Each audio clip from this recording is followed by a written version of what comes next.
아직도 오버씨를 구독하지 않으셨나요? 구독과 좋아요는 무료니까 많이 눌러주세요. 역대 최대 규모로 펼쳐진 한미연합상륙훈련 2023 쌍용훈련이 미니 다큐멘터리로 재탄생한 가운데 대규모 화력 지원, 공중해상 돌격을 선보인 쌍용훈련이 중국 네티즌들의 시선을 사로잡고 있습니다. 한국 시간으로 지난 25일 국방부는 한미동맹 70주년을 맞아 이달 3일까지 실시했던 쌍용훈련을 다큐멘터리로 제작해 SNS에 공개했는데 해당 영상은 4단급 규모로 전개한 쌍용훈련의 주요 장면을 역동적으로 담았고 한국과 미국이 협력해 연합방위태세와 상호운 용성을 위해 함께 노력하겠다는 의미를 담았습니다. 우리나라의 경우 한반도의 군사적 긴장 완화를 위해 미국과 협의해 일시적으로 연합훈련을 축소 및 중단해왔으나 2022년에 다시 재개되기로 합의돼 올해부터 쌍용훈련이 부활했는데 어디까지나 쌍용훈련은 미래 세대를 위한 번영과 안보에 주안점을 두고 있다는 점에서 이번 훈련을 통해 한미동맹은 더욱 굳건해졌다고 볼 수 있습니다.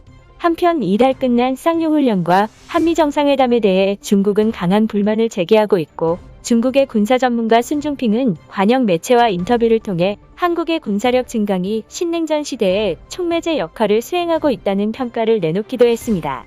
실제로 대만 문제에 몰두해 있는 중국에게 있어서 최대 규모의 합동 군사훈련을 벌이고 있는 한국은 대만 포위의 걸림돌이자 중국군의 무력 침공을 자력으로 격퇴 및 방어할 수 있는 존재이고 프랑스와 영국, 이탈리아, 독일보다도 부담스러운 상대라고 볼 수 있는데 현재 중국의 각종 포털 사이트에는 올해로 70주년을 맞이한 한미동맹과 다시 부활한 쌍용훈련과 관련해 한국이 한미동맹 70주년을 기념해 쌍용훈련 다큐멘터리를 제작했다. 한국은 쌍용훈련을 통해 대규모 야전기동 무기와 전략체계를 과시하고 있다. 대만 해협에 대한 한국의 간섭은 한반도 분쟁을 가중시키는 위험한 게임이다. 지금껏 안보와 경제협력을 중요시하던 한중 관계는 균형을 잃었다. 등의 기사가 쏟아지고 있는 상태입니다.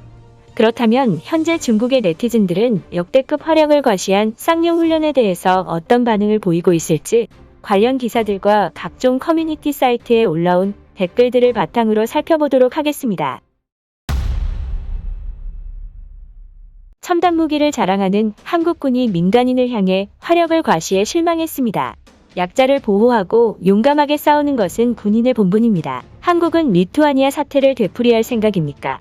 어째서 일도양단으로 우호적 관계를 적대적 관계로 만드는 것입니까? 쌍용훈련에 이어 6월에 화력경멸훈련까지 실시한다면 북한의 탄도미사일은 전례 없는 빈도로 발사되겠죠. 한국과 미국이 동맹을 맺은 지 벌써 70년이나 되었습니까?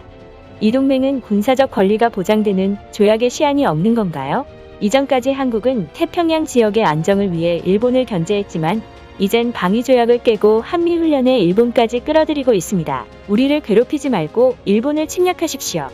일본은 전투준비태세를 끝마쳤을 때 항상 훈련을 핑계로 한국을 침략했습니다. 미국을 믿는 것은 아름다운 막대기가 비를 부르는 힘이 있다고 믿는 것과 같습니다.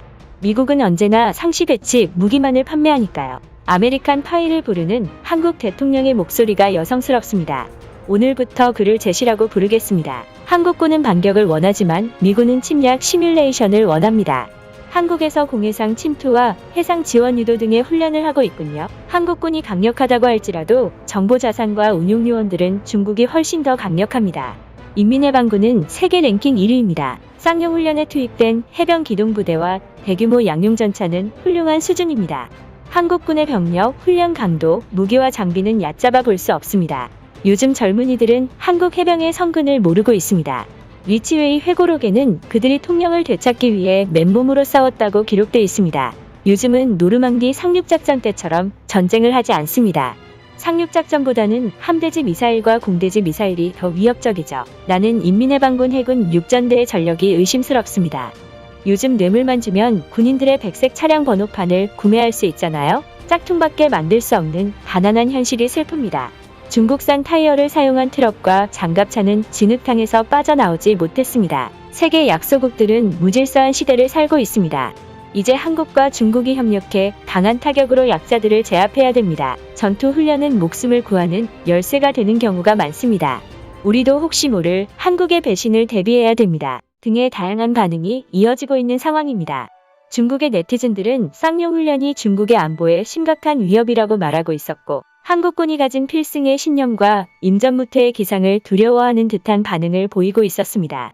결과적으로 한미동맹 70주년 기념사업을 계획 중인 우리 군은 먼저 오는 6월 한미연합군의 첨단 전력이 대거 참가하는 연합합동화력 경멸훈련을 시작으로 한미동맹 국방 비전을 만들어 나간다는 방침이고, 이와 더불어 민군 협력이 강화돼 2027년까지 국방 분야의 민간 기술 협력이 이어질 전망인데, 아무쪼록 쌍용훈련과 연합훈련에 반대하는 시위가 일각에서 일어나고 있지만 대다수의 국민들이 국방력 강화와 지정학적 안정성 강화가 중요하다고 생각하고 있는 만큼 한미동맹이 긍정적인 방향으로 발전하길 바라고 대한민국의 국방력이 한 차원 더 강해지길 기원합니다.